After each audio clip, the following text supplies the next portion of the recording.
pense aux autres. La bienveillance, c'est de la bonté marquée avec la gentillesse, avec la tendresse.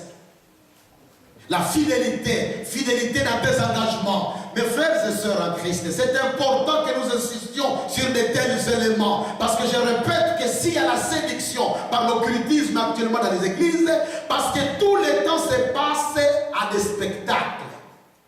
Dans beaucoup d'églises, je vous ai raconté ça le vendredi ou même hier. Dans beaucoup d'églises, la prédication 20 minutes. Ou 15 minutes. Ailleurs, 10 minutes. Le reste du temps, la manifestation de la puissance de Dieu. Les gens qui tombent. Mais les gens ne sont même pas transformés. Parce que ces choses-là ne transforment pas des vies. C'est la parole de Dieu qui transforme des vies. Si nous voulons bâtir des pays dignes d'être vécus, il faut que nous mettions l'accent sur la parole de Dieu qui transforme des vies. Le vendredi, j'avais dit ici que l'Occident que nous envions a été construit grâce aux enseignements de la Bible. C'est démontré même par des historiens et des historiens athées. L'Europe était dans la pauvreté pendant tout le Moyen-Âge. Le développement a commencé au XVIe siècle, quand la Bible a été répandue partout. Et pourquoi dans nos milieux la Bible est là? La fois passée, quand j'étais ici l'année passée, Pasteur Gilbert de Hamilton m'a mis en contact avec le numéro 1 de la Société biblique au Québec. On a parlé avec ce monsieur-là, et puis il m'a dit, Pasteur Sita, est-ce que tu sais que votre pays, c'est le premier pays francophone où les Bibles sont vendues en grande quantité? Et puis on commence à parler, puis qu'il est parti. Mais ce que nous ne comprenons pas, l'impact de la Bible n'est pas là. Je lui ai dit qu'il y a 100% raison. C'est notre souffrance aussi. C'est normal. Parce que si l'enseignement de la Bible n'a pas la place fondamentale, la vie ne sera jamais transformée. C'est pourquoi je suis en train de dénoncer ces pratiques occultes, ces rituels occultes, ces enseignements occultes qui attirent les gens vers des fascinations. Le Saint-Esprit n'est pas l'esprit de spectacle. C'est l'esprit de transformation des vies. Je suis en train d'écrire notre livre là-dessus. Le Saint-Esprit n'est pas l'esprit de spectacle. Non. Non. On peut avoir une église remplie de 1000 membres, de 20 000 membres. S'il n'y a que des spectacles, vous ne formez pas de disciples. Un disciple, c'est quelqu'un qui apprend, qui étudie, qui est enseigné. Que Dieu nous aide à être ces hommes-là, ces femmes-là, transformés par l'évangile. Nous deviendrons plus utiles, même dans cette nation qui vous a accueilli, le Canada. Partout où je passe, je termine par là, avant on va prier.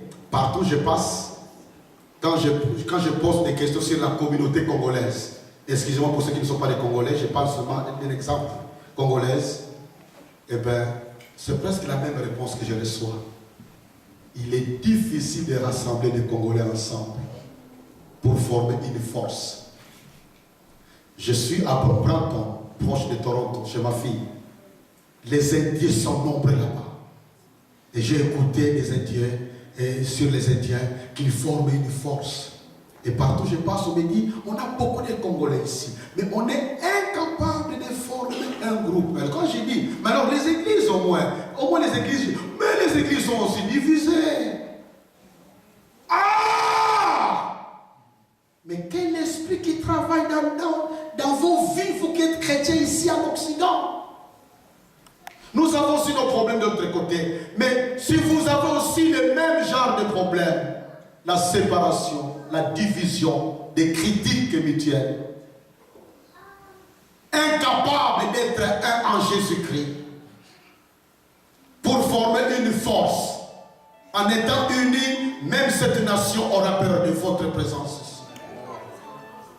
Cette nation vous donnera beaucoup d'autres avantages que vous n'aurez jamais tant qu'on reste indivisé. Cela n'est possible que par des enseignements qui mobilisent les gens pour leur faire croître, comprendre l'amour, c'est l'uniforme des chrétiens.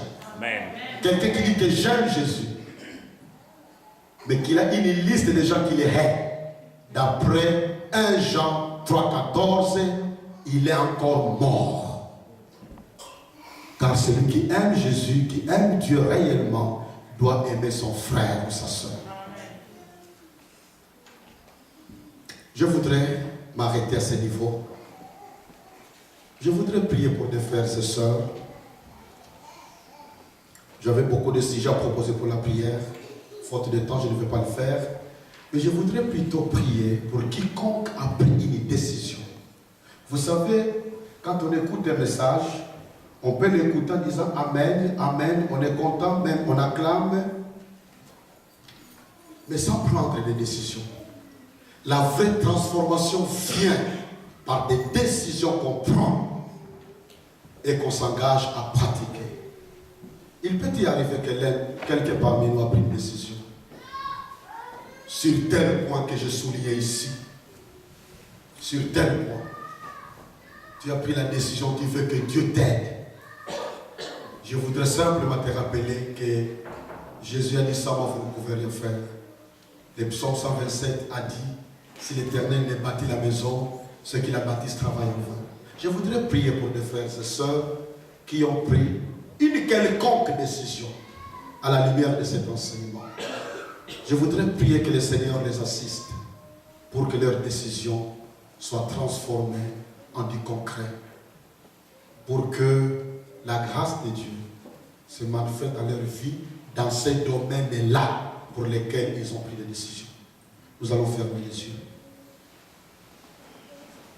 J'ignore la décision que tu as prise grâce à cet enseignement.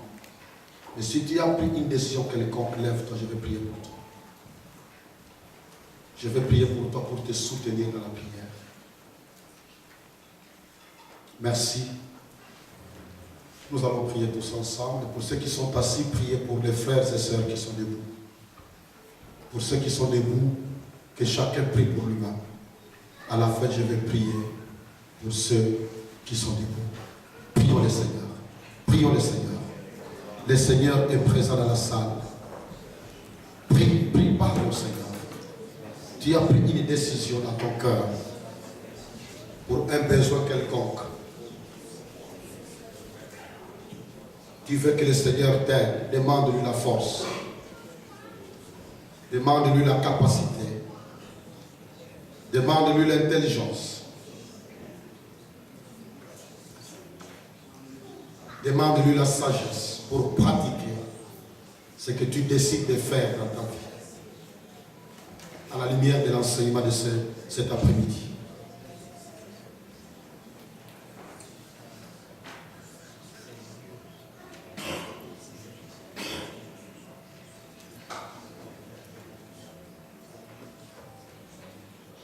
Ô Seigneur, garde-moi fidèle à toi. Ô Seigneur, garde-moi fidèle à toi. J'ai appris à remporter des victoires à gagner. Ô Seigneur, garde-moi fidèle à toi. Seigneur Jésus, merci d'être la parole faite chair. C'est par toi que Dieu a créé le monde, car il est écrit, tout a été créé par toi et pour toi. C'est toi qui soutiens toutes choses, Seigneur. C'est toi qui donnes la vie à ceux qui n'ont pas la vie. C'est toi qui vivifies. C'est toi qui travailles sur nos pensées, sur nos émotions. Nous voulons simplement être avertis pour ne pas être pris dans la séduction qui est en train de détruire beaucoup de vies. Merci pour nous avoir parlé sur la maturité spirituelle. Je te confie mes frères et sœurs qui sont debout. Tu connais la décision que chacun a prise dans sa marche avec toi. Je prie que tu interviennes dans la vie de mon frère, dans la vie de ma sœur, pour l'aider à réaliser sa décision, dans la mesure où sa décision est conforme à ta volonté. Soutiens mon frère, soutiens ma sœur, communique-lui ta force spirituelle, ta puissance, afin qu'il puisse réaliser ce qu'il a décidé de faire dans sa marche avec toi pour devenir meilleur en toi, Jésus. Merci de nous avoir écoutés. Merci de bénir cette église. Merci de bénir aussi toute église représentée par un frère ou une sœur de notre église qui est présent dans la salle.